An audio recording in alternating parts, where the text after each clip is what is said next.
Module 27, Lecture B, Evaluation Design. By the end of this lecture, you will be able to design evaluation schemes that avoid leakage and respect data structure. Leakage control. Randomized shuffling. Random shuffling can make train and test splits more representative, especially when row order is arbitrary or sorted in a misleading way. However, it is a design choice, not something to apply automatically. If the order reflects time, repeated measurements, or related records, shuffling can leak information from the future or from connected examples into training, making evaluation unreliable. Random shuffling can cause data leakage when related rows are split across training and test sets. For example, visits from the same patient, scores from the same student, or near duplicate images may appear in both sets, making the model look better by memorizing shared patterns. The key issue is choosing the right independent unit for evaluation. If the goal is to predict outcomes for new entities, the data should be split by entity rather than by individual row. Random shuffling should be controlled so results are reproducible and match the real deployment setting. Use random splits or randomized cross-validation only after protecting important structure from leakage, such as time order and future demand prediction, or repeated effects across stores. The goal is to break accidental ordering without disrupting patterns that matter for the actual prediction task. Python code, randomized shuffling. This example shows how shuffled and unshuffled data splits can lead to different evaluation results. If row order contains patterns, it can bias the split and distort performance estimates. Shuffling helps reduce this risk, but only when the rows are independent. We import NumPy and key tools from Scikit-Learn to build a simple, logistic regression workflow. These tools let us create a synthetic classification dataset, split it into training and testing data, train a binary classification model, and measure its accuracy on unseen examples. We create a small classification dataset with Scikit-Learn's make classification function. It contains 300 samples with 6 features, 4 of which are informative for predicting the target. A fixed random state makes the dataset reproducible, which helps when testing and comparing models consistently. We first sort the data by the target values to mimic a potentially biased ordering. The sorting indices are used to reorder both the features and targets so they stay aligned. This creates a controlled setup for comparing results with and without shuffling the data. We first verify that the processed feature data has the expected size, 300 rows and 6 columns. If it does not, an error is raised to flag the mismatch. This check helps ensure pre-processing has not changed the dataset structure before analysis or model training.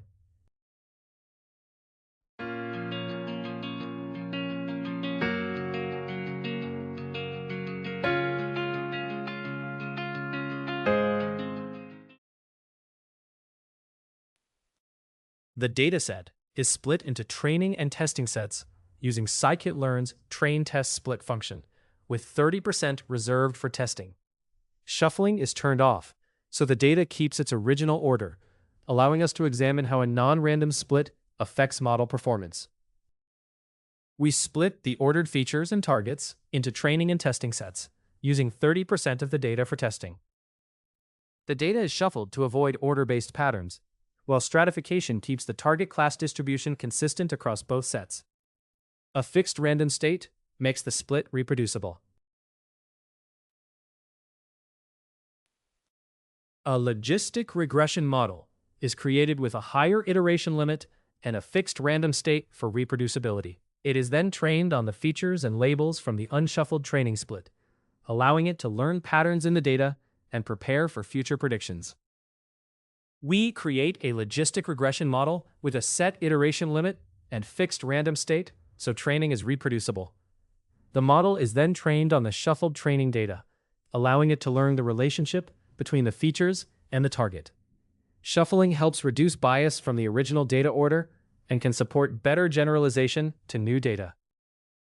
We compare unshuffled and shuffled train test splits by checking 2 things: the class balance in each test set, and the accuracy of the logistic regression model trained on each split.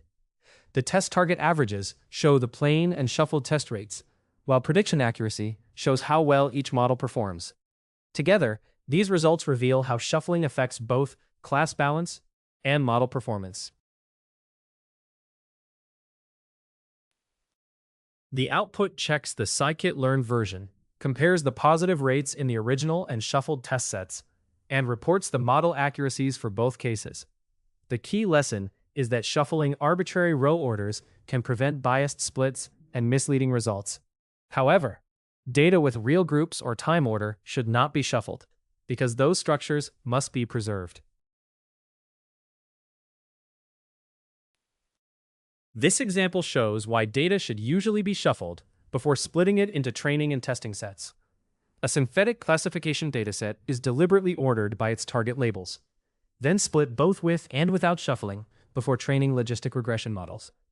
The unshuffled split can create an unbalanced test set and misleading accuracy, while the shuffled, stratified split better preserves class balance and gives a fairer evaluation. The key lesson is to shuffle to reduce bias, unless the data has meaningful groups or time order that must be preserved. Stratification boundaries. Stratification helps create fairer training and validation splits by keeping class proportions similar across them. This is especially important in classification tasks with rare classes, where a random split could make validation results misleading. The split should balance only the outcome distribution and must not use future or post-treatment information, so the evaluation reflects real-world prediction without data leakage. Stratification should not be used to force balance across every variable, because this can create artificial data splits that do not reflect real conditions. It is useful for key boundaries, such as an admissions outcome, but overusing it can hide natural variation. In small datasets, too much stratification can also make validation splits fragile or uninformative. Good evaluation design balances only the essential factors needed for fair and realistic estimates. When data has natural groups, such as patients, stores, or time periods, those groups should be preserved during stratification. Splitting records without respecting these structures can let information leak across training and validation data, leading to biased results. The goal is to create validation data that reflects real conditions, even if that means accepting less perfect balance. Group leakage. Group leakage occurs when related records, such as entries from the same patient or customer, are split across training and evaluation data. The model can then learn group-specific patterns instead of general ones, making validation results look better than they really are. In practice, this means the model may appear accurate while failing to generalize to truly unseen cases. To prevent group leakage, first identify the true unit that links related observations, such as a student, classroom, speaker, machine, or production batch. Keep all data from that same group together when splitting into training and validation sets. This ensures the model is evaluated on genuinely unseen groups, rather than on related examples it has effectively already encountered. Group-aware evaluation usually gives lower but more trustworthy performance estimates. Random splits can allow group leakage, making a model look strong during development but fail in real use. Splitting by groups helps reveal this problem early and discourages features that merely identify groups, such as a hospital ID. Good leakage control combines careful splitting with feature review, so validation results better reflect real-world behavior.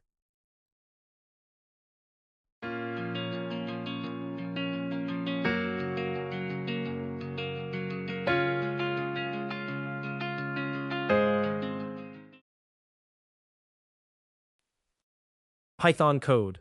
Group leakage. This example highlights group leakage during validation. To get realistic scores, related rows should be kept together in the same fold rather than split across folds. We import NumPy for numerical work and random number generation. Then use Scikit-Learn tools to build and evaluate a classification model. Logistic regression provides the model. while KFold and GroupKFold support cross-validation. GroupKFold is especially important when related samples must stay together to prevent data leakage. A cross-validation scoring function then measures performance using the chosen data splitting strategy. We create repeated observations from hidden groups to illustrate group leakage in validation. A fixed random seed ensures the results are reproducible, and the data is organized into 60 groups with 4 rows per group. This simulates related observations within each group, which is the key setup for showing why grouped data must be handled carefully during validation.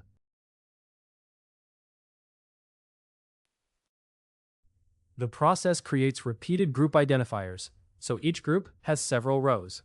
Each group is assigned a normally distributed signal, and its binary label is based on whether that signal is above 0. All rows in the same group share this label, giving each group one consistent classification. Noise is generated from a normal distribution and added to the group signal to create the first feature, so rows in the same group stay similar while still varying slightly. A second feature is then generated independently from another normal distribution, adding variation that is unrelated to the group signal. We prepare the model data by combining the two features into one feature matrix for input. Then, we create the target vector by matching each row to its group label using the group IDs, so every input row has the correct output label. Before modeling, the code confirms that the feature data has the expected structure. It checks that the row count matches the planned groups and rows per group, and that there are 2 features. If not, it raises an error to prevent using incorrectly shaped data. A logistic regression classifier is set up with fixed randomness for reproducibility and enough iterations to support convergence. 2 5-fold validation methods are then compared: standard KFold, which shuffles and splits the data randomly, and GroupKFold, which keeps all samples from the same group together. GroupKFold is important when related data points must not be split between training and validation, because it reduces data leakage and gives a more realistic performance estimate. We compare 2 ways to evaluate a logistic regression model with 5-fold cross-validation. Random folds split the data without considering related groups, while group-aware folds keep all samples from the same group together. This prevents related data from appearing in both training and test sets, which can cause data leakage and make performance look too good. Comparing the scores shows how much group leakage affects the evaluation. A random cross-validation split creates separate training and testing indices. By mapping those indices back to their group identifiers, we can compare which groups appear in each set. Any overlap between the training and testing groups reveals group leakage, meaning related data points have been split across both datasets.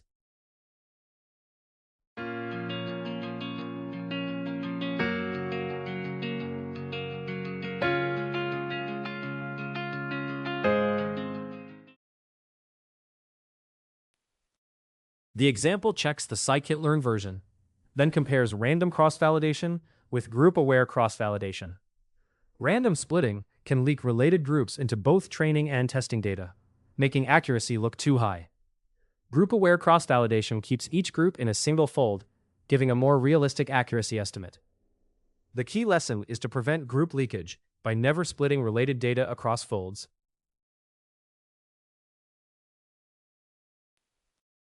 This script shows how group leakage can make cross-validation results look too good. When related observations from the same hidden group are split between training and testing data, a random fold can let the model recognize shared group patterns instead of truly generalizing. A group-aware fold prevents this by keeping each group entirely in one fold, giving a more realistic accuracy estimate. The main lesson is to keep related data points together during validation to avoid leakage and get reliable results. Robust model evaluation. Nested cross-validation. Nested cross-validation separates model selection from model evaluation to give more reliable performance estimates.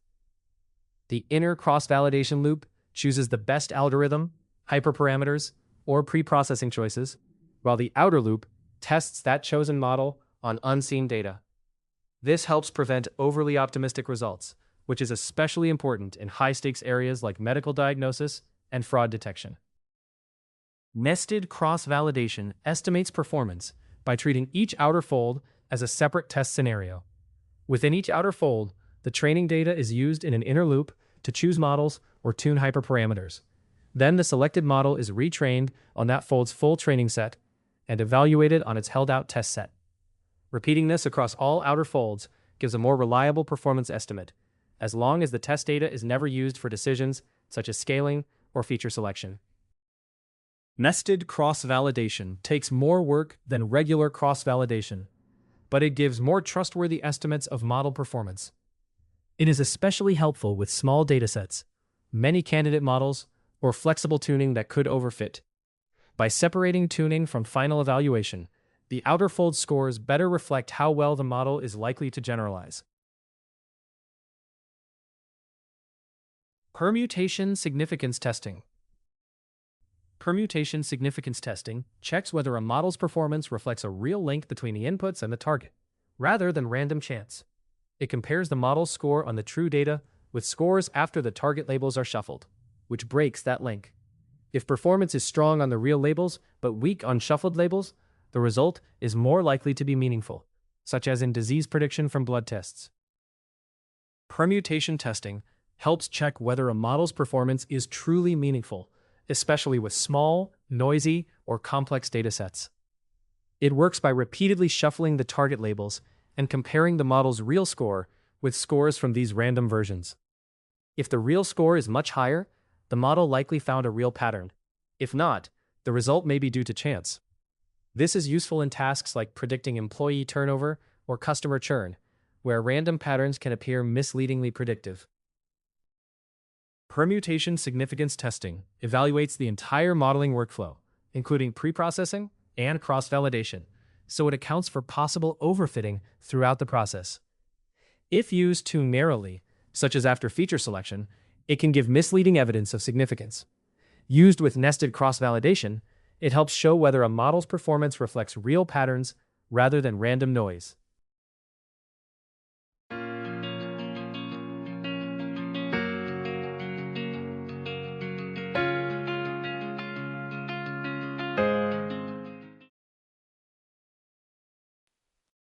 Python code.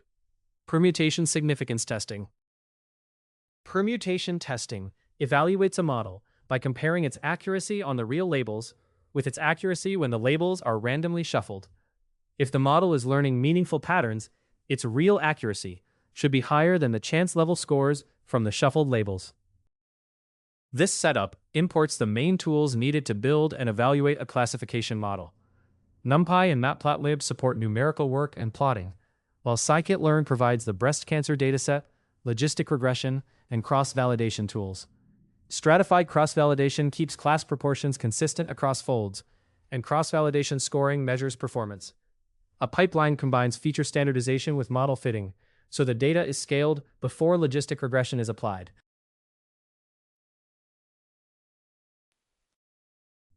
We load Scikit-Learn's breast cancer classification dataset to prepare for modeling. The feature data is stored as the inputs, and the target labels identify each sample's class.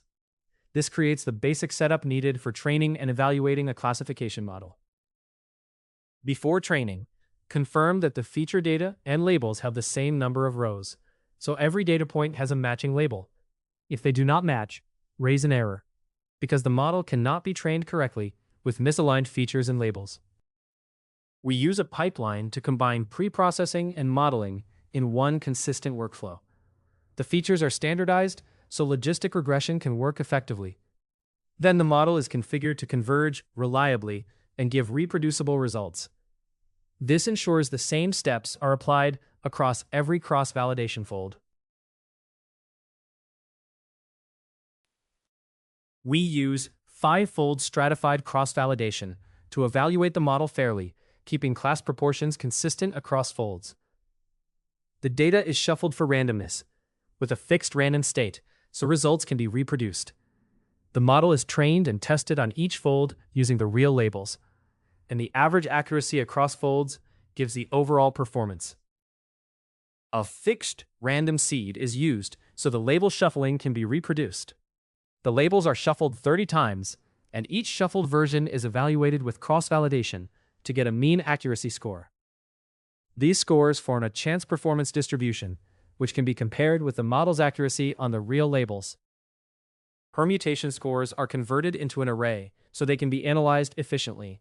We then count how many shuffled label scores are at least as high as the real mean accuracy. The permutation p-value is this count with a small correction added, divided by the total number of permutations with the same correction. This estimates how likely the observed accuracy is to occur by chance. The output reports the Scikit-Learn version for reproducibility, then shows the model's mean accuracy using the real labels, rounded for readability. It also gives the permutation p-value, which indicates whether the observed accuracy is statistically meaningful compared with random chance. This plot summarizes a permutation test by showing the distribution of shuffled label accuracy scores in a histogram. A red vertical line marks the real mean accuracy, making it easy to compare the true result against the permutation scores. The chart includes clear access labels, a title, and a legend before being displayed.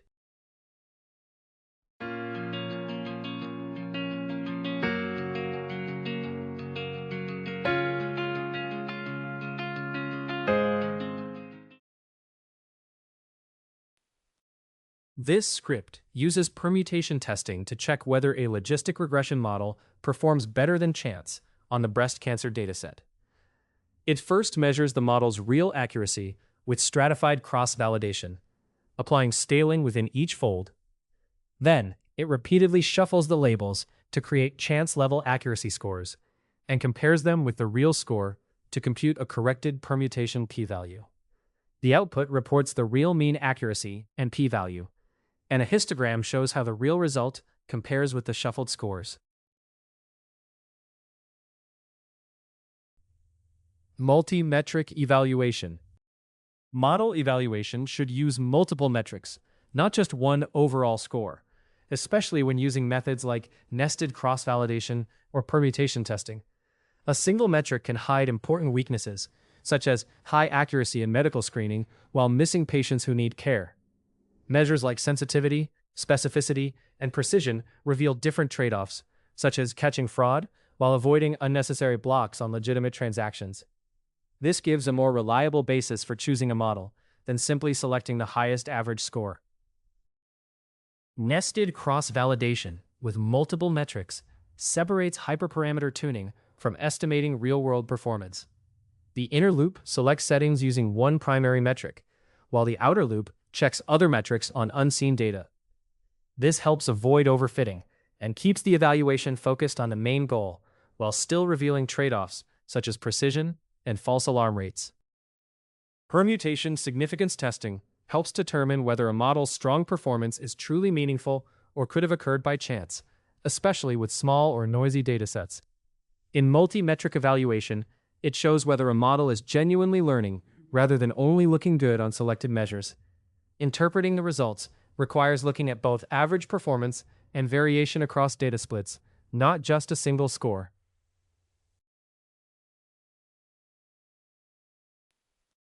Python code. Multi-metric evaluation. Evaluate several metrics using the same validation folds to make fair comparisons. This multi-metric view highlights practical trade-offs, showing both average performance and how results vary across folds. This setup imports the main tools needed to build and evaluate a logistic regression classifier on Scikit-Learn's breast cancer dataset. NumPy and Pandas support numerical work and data handling, while Scikit-Learn provides the dataset, the model, scoring metrics, cross-validation, and a pipeline. The workflow uses stratified cross-validation to preserve class balance, evaluates performance with precision, recall, and ROC AUC, and applies standard scaling inside the pipeline to prepare the features without data leakage. We load the breast cancer dataset from Scikit-Learn, a common dataset for classification examples. The input features are separated from the target labels, which identify each sample's class. This prepares the data for training a model and evaluating its predictions.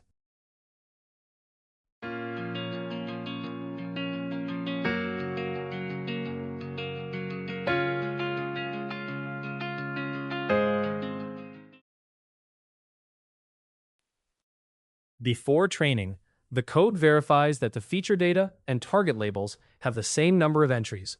This confirms that each set of features has a matching label. If the counts do not match, it stops execution with an error to prevent training on inconsistent data. A pipeline combines pre-processing and modeling into one consistent workflow. Here, the features are first standardized, so they have a mean of 0 and a standard deviation of 1, helping avoid data leakage. Then, a logistic regression model is fit, with a higher iteration limit and a fixed random state for reproducible results. We use 5-fold stratified cross-validation, so each split keeps the same class balance as the full dataset. Shuffling with a fixed random state makes the splits reproducible, allowing different metrics to be compared on the same data. This setup defines several scoring metrics to evaluate a model's predictions. Recall measures how well the model finds relevant cases. Precision measures how accurate its positive predictions are. And ROC AUC measures how well it separates the classes. Together, these metrics provide a broader view of model performance using the same predictions. Cross-validation is performed with Scikit-Learn's cross-validate function to evaluate a pipeline that applies scaling and logistic regression. The data includes the input features and target labels, and the evaluation uses stratified 5-fold cross-validation. The selected test metrics are recall, precision, and area under the ROC curve, while training scores are ignored.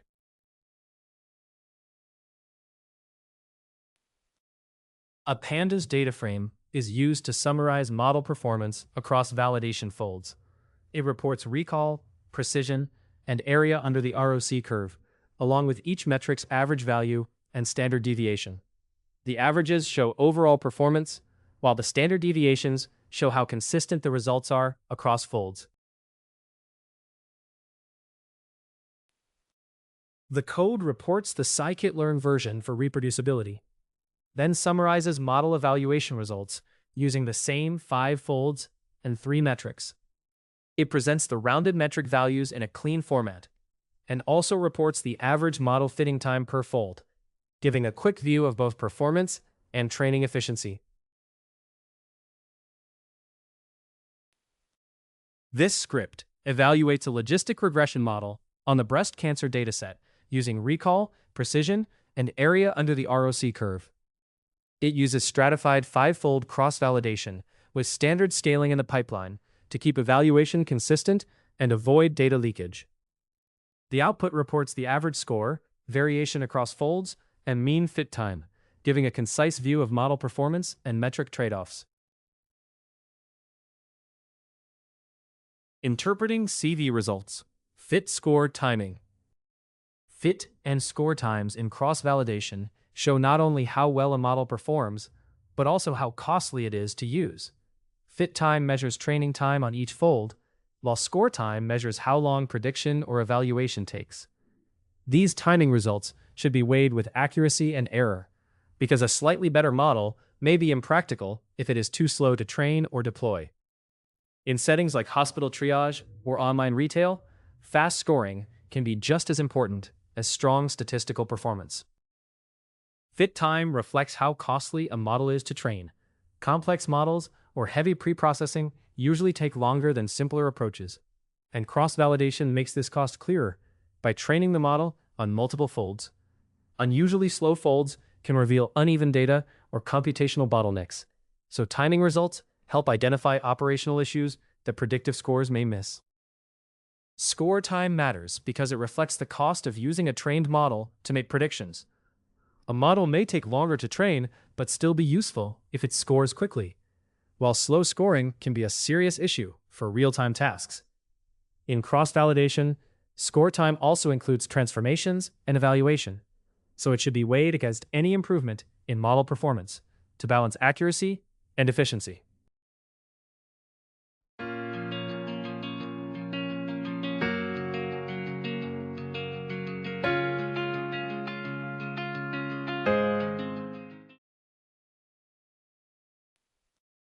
Python code, fit, score, timing. When comparing cross-validation results, consider both the scores and the time costs. Fit time shows how much effort is spent repeatedly training the model, while score time shows the effort needed to make validation predictions. We import the main tools needed for a simple machine learning workflow: NumPy and Pandas for data handling, Scikit-Learn for modeling, and the breast cancer dataset for a binary classification task. We also use cross-validation to evaluate performance across different data splits, a pipeline to combine pre-processing and training, a standard scaler to normalize the features, and logistic regression as the classification model. We load Scikit-Learn's breast cancer dataset for a classification task. It provides the input features and the target labels, giving us the data needed for training and validation. Before training, the code verifies that the feature data and target labels have the same number of entries. This confirms that every data point has a matching label. If they do not match, it raises an error to prevent unreliable model training. We build a simple pipeline that combines feature standardization with logistic regression. The standard scaler puts features on the same scale, helping prevent larger valued features from dominating the model. The logistic regression model is configured for reliable convergence and reproducible results. Keeping pre-processing and modeling together also helps avoid data leakage and makes the workflow repeatable. We use the cross-validate function to assess the model with 5-fold cross-validation. The data is split into 5 parts, and the model is trained and tested across these splits using accuracy as the metric. Since training scores are not returned, the result focuses on test accuracy along with the time needed to fit and score the model.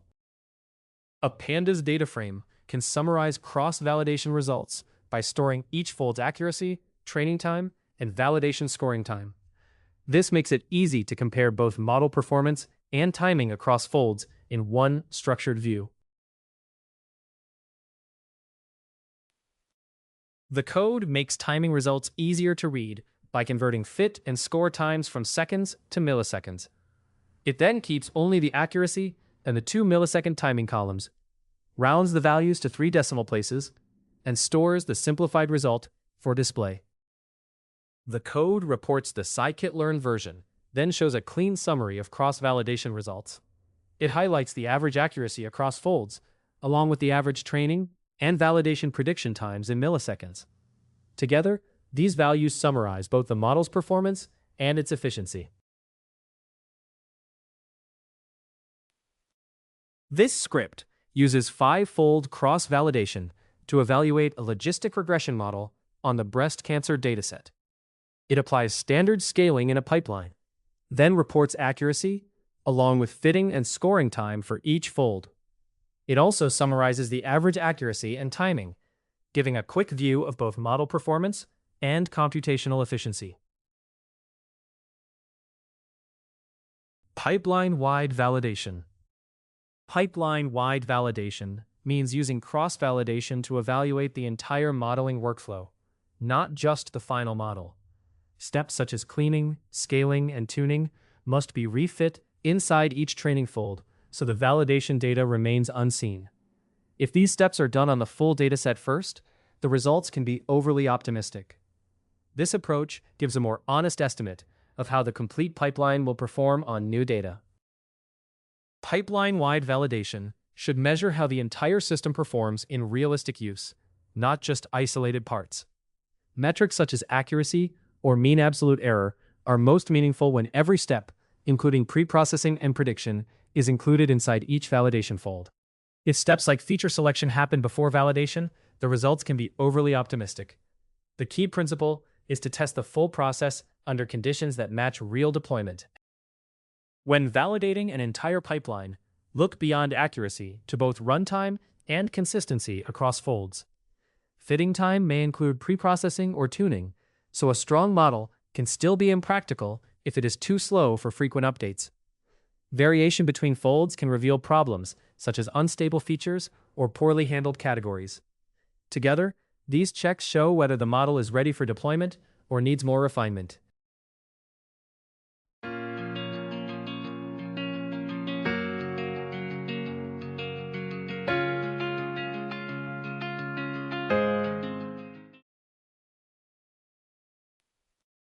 Python code. Pipeline-wide validation. This script compares leaky validation with validation applied across the full pipeline. It presents fold scores alongside timing results to support a workflow-level interpretation. We import NumPy and pandas for numerical work and data handling, then use Scikit-Learn for machine learning tasks. Scikit-Learn's classification data generator creates a synthetic dataset with chosen numbers of samples and features, which is useful for testing and validating classification models. We import key Scikit-Learn tools for feature selection, classification, and validation. Select K-Best chooses the most useful features using a scoring method, while the ANOVA F-value scoring function evaluates how well features separate classes.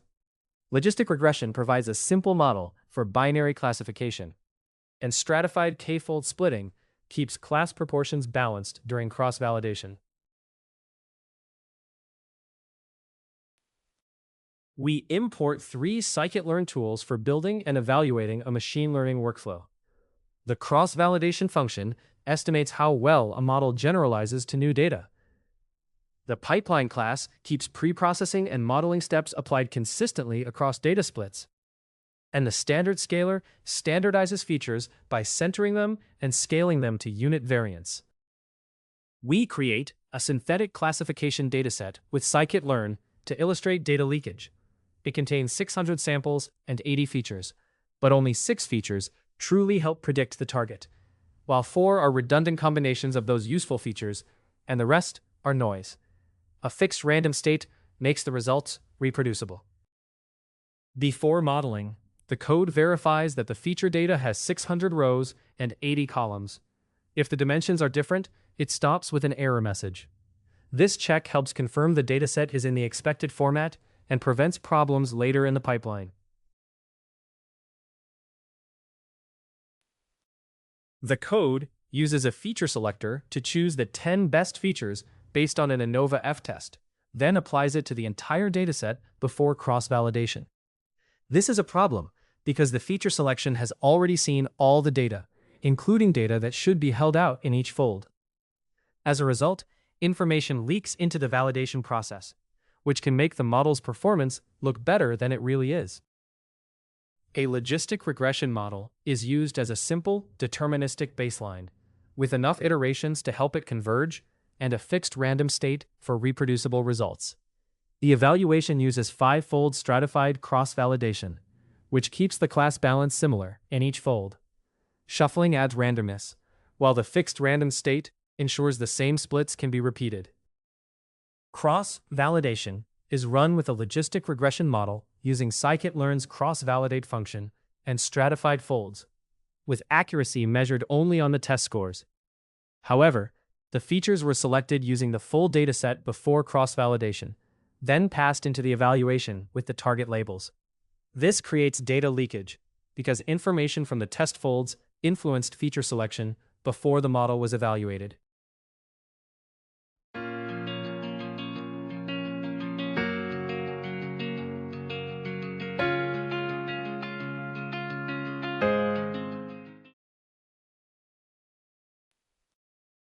A Scikit-Learn pipeline is used so scaling, feature selection, and model training happen separately within each cross-validation fold. The pipeline standardizes the features, selects the 10 best features using an F-test for classification, and then trains a logistic regression model with fixed settings for reproducibility. This prevents data leakage and gives a more reliable estimate of model performance. Cross-validation is used to evaluate the full pipeline, including scaling, feature selection, and logistic regression. The cross-validate function applies the stratified K-fold strategy to the features and target, using accuracy to measure performance. Only test scores are returned, giving a realistic estimate of how the complete workflow may perform on new data. We create a pandas summary table to compare 2 validation strategies, leaky preselection, and pipeline-wide cross-validation. For each approach, the table reports the average accuracy, the variation in accuracy, and the average fitting time from cross-validation. Labeling the rows by strategy makes it easy to compare both performance and efficiency. The script reports the Scikit-Learn version to support reproducibility, then summarizes key results such as average accuracy, accuracy variation, and average fitting time. It compares leaky preselection with pipeline-wide cross-validation, rounding the results for readability. The main point is that pipeline-wide cross-validation gives a more reliable evaluation because it includes both pre-processing and model training inside each fold. This script compares leaky validation with proper pipeline-wide validation in machine learning. It shows that selecting features before cross-validation can leak information from the full dataset and make accuracy look too high. A better approach performs feature selection and scaling inside each cross-validation fold, so the model is tested on data it has not used during pre-processing.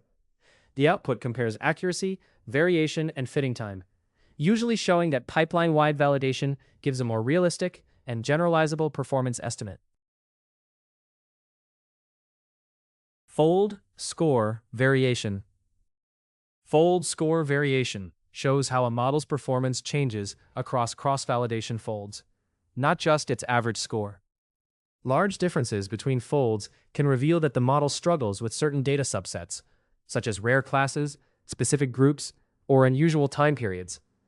These patterns may point to limits in how well the model generalizes, so fold-level results are important for judging reliability.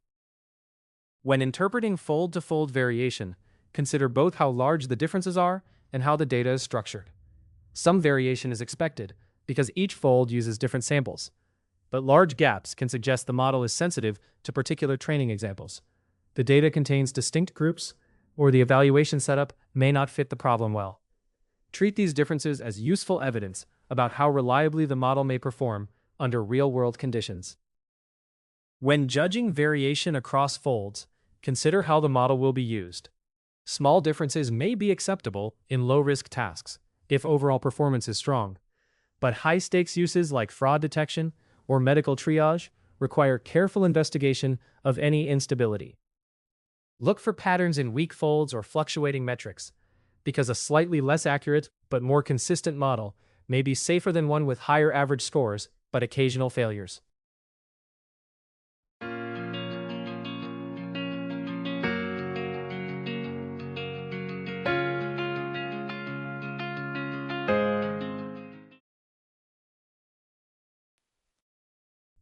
Python code, fold score variation. This example compares cross-validation fold scores to show how consistent a model's performance is. Differences between folds reveal stability that average accuracy alone can hide, helping distinguish dependable results from unstable ones.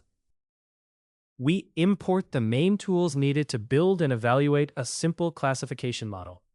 NumPy supports numerical work, Matplotlib helps visualize data, and Scikit-Learn provides the machine learning utilities. From Scikit-Learn, we use a synthetic classification dataset, stratified cross-validation to keep class balance across folds, and cross-validation scoring to measure performance. A pipeline combines feature standardization with logistic regression, which is the binary classification model used in this example. We create a reproducible synthetic classification dataset with 600 samples and 10 features using Scikit-Learn's make classification function. 4 features are informative, 2 are redundant, and the classes are intentionally imbalanced, with about 70% in one class and 30% in the other. A moderate class separation setting controls how distinct the two classes are. Before training the model, the code checks that the feature data and target data have the same number of rows. This confirms that each set of features has a matching target value.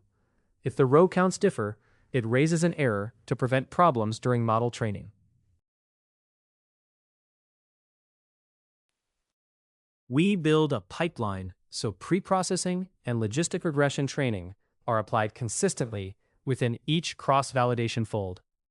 The features are standardized to support model convergence, and the classifier is given enough iterations to converge reliably. A fixed random state makes results reproducible, while fitting transformations separately in each fold helps prevent data leakage.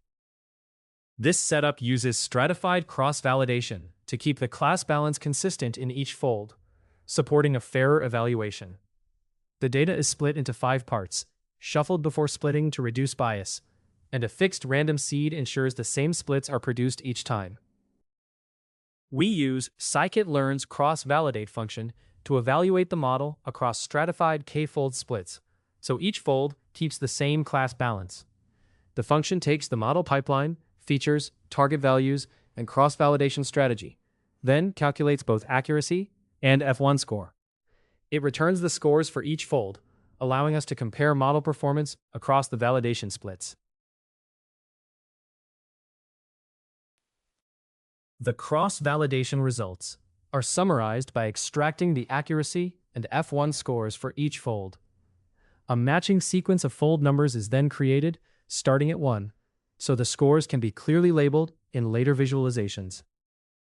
The code reports the Scikit-Learn version for reproducibility, then summarizes cross-validation results. It calculates the average accuracy and F1 score, rounded for readability, and measures the range of each score across folds. Together, these values show both the model's typical performance and how consistent it is across different validation splits. A plot is created to compare model performance across folds, showing accuracy with circular markers and F1 score with square markers. Dashed horizontal lines mark the average accuracy and average F1 score, making it easier to see how each fold varies from the overall performance.